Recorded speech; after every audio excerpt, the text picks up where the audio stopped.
لیکن اسے بھی اپنے ہر روزے کے بدلے میں فدیہ دینا پڑے گا، اور فدیہ یہی ہے کہ اپنے ہر روزے کے بدلے ایک مسکین کو پیٹ بھر کر 2 وقت کا کھانا کھلانا ہوگا۔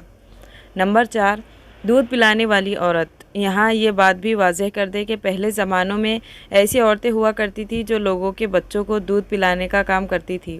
وہ لوگوں کے بچوں کو اپنے ساتھ لے جایا کرتی تھی اور 2 یا 2.5 سال کے لیے اس بچے کو دودھ پلایا کرتی تھی، اور انہیں دائیہ کہا جاتا تھا۔ ایسی عورتوں کے لیے بھی رمضان میں روزے نہ رکھنے پر چھوٹ ہے جو بچے کو دودھ پلاتی ہے، لیکن چونکہ اب ایسا زمانہ نہیں رہا، لہٰذا ایسی مائیں جو اپنے بچوں کو دودھ پلاتی ہے اور اگر ان کا ڈاکٹر انہیں یہ کہہ دے کہ ان کے روزے رکھنے کی وجہ سے ان کے بچے کو خطرہ ہے، تو ایسی ماؤں کو بھی روزہ چھوڑنے پر کچھ گناہ نہیں ہے، لیکن یاد رہے کہ ایسی عورت کو بھی بعد میں اپنے ان روزوں کی قضا ضرور کرنی ہوگی۔ نمبر 5، پاگل یا دیوانہ شخص۔ یعنی 5واں شخص وہ ہے جس کا ذہنی توازن خراب ہو چکا ہو اور وہ پاگل یا دیوانہ ہو چکا ہو، اور جو اپنے آپے سے باہر ہو چکا ہو، اور جو بہکی بہکی باتیں کرتا ہو، اور جو اچانک بے ہوش ہو جاتا ہو، تو ایسے لوگوں کو بھی روزہ چھوڑنا جائز ہے۔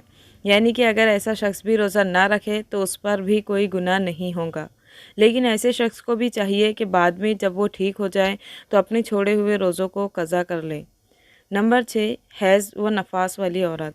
یعنی ایسی عورتیں جن کے ماہانہ پیریڈز چل رہے ہو، وہ حیض والی عورتیں ہیں، اور ایسی عورتیں جنہوں نے بچے کو جنم دیا ہو اور ابھی تک ان کا خون نکلنا بند نہ ہوا ہو، تو ایسی عورتوں کو نفاس والی عورتیں کہتے ہیں۔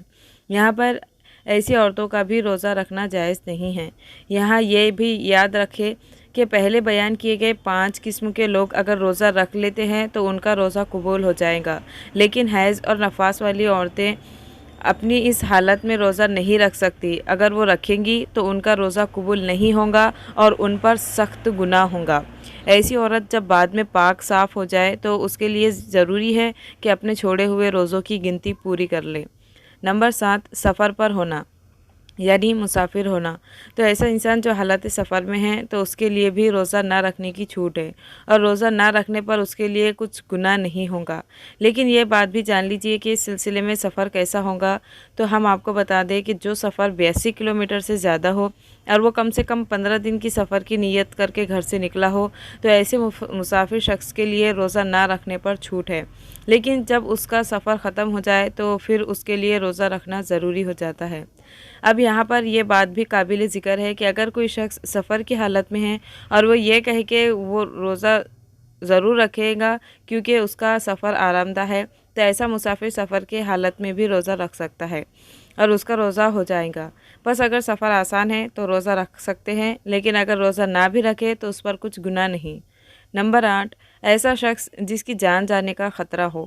یعنی اگر کوئی شخص تلوار لے کر کسی کے پاس آ جائے اور یہ کہنے لگے کہ اگر تم روزہ رکھو گے تو میں تمہاری گردن اڑا دوں گا، یعنی تمہیں مار دوں گا، اور اسے اپنی جان کا خطرہ ہو، تو ایسے شخص کے لیے بھی روزہ نہ رکھنے پر چھوٹ ہے۔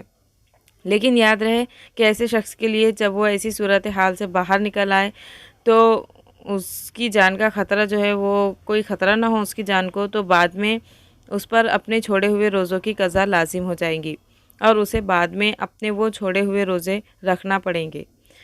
نمبر 9، نابالغ بچہ۔ یعنی جیسا کہ ہم سب یہ بات جانتے ہیں کہ روزہ ہر بالغ انسان پر فرض ہے جو اپنے ہوش و حواس میں ہو، اس طرح روزہ نابالغ بچے پر فرض نہیں ہے۔ اگر کوئی نابالغ بچہ روزہ نہیں رکھتا تو اس پر کوئی گناہ نہیں ہوگا اور اسے روزہ نہ رکھنے پر چھوٹ ہے، لیکن اگر کوئی بچہ 10 سال کی عمر کو پہنچ جائے اور اس میں روزہ رکھنے کی طاقت آ جائے تو اس کو چاہیے کہ وہ روزہ رکھنا شروع کر دے، اور اگر ایسا بچہ روزہ نہ رکھے تو اس کے گھر والوں کو چاہیے کہ اس پر سختی کریں اور اسے روزہ ضرور رکھوائیں۔ ناظرین اکرام، یہ وہ 9 طرح کے لوگ ہیں کہ جن کے لیے رمضان کے مہینے میں روزے رکھنا ضروری نہیں اور وہ بعد میں اپنے روزوں کی قضا کر سکتے ہیں، جبکہ ان کے علاوہ باقی تمام لوگوں پر رمضان کے روزے رکھنا فرض ہے۔ اللہ سبحانہ و تعالیٰ سے دعا ہے کہ تمام مسلمانوں کو اپنے ماہ مبارکہ کے روزے خشوع و خضوع سے رکھنے کی طاقت و توفیق مرحمت فرمائیں۔ آمین یا رب العالمین۔ کامنٹ میں آمین ضرور لکھیں۔ محترم ناظرین، درخواست ہے کہ اگر میری آج کی یہ معلوماتی ویڈیو آپ کو پسند آ جائے تو براہ کرم اس ویڈیو کو لائک اور شیئر کر دیجئے اور میرے اسلامی و اصلاحی چینل کو سبسکرائب کر لیجئے۔ جزاک اللہ خیرن کثیرہ۔ اللہ ہم سب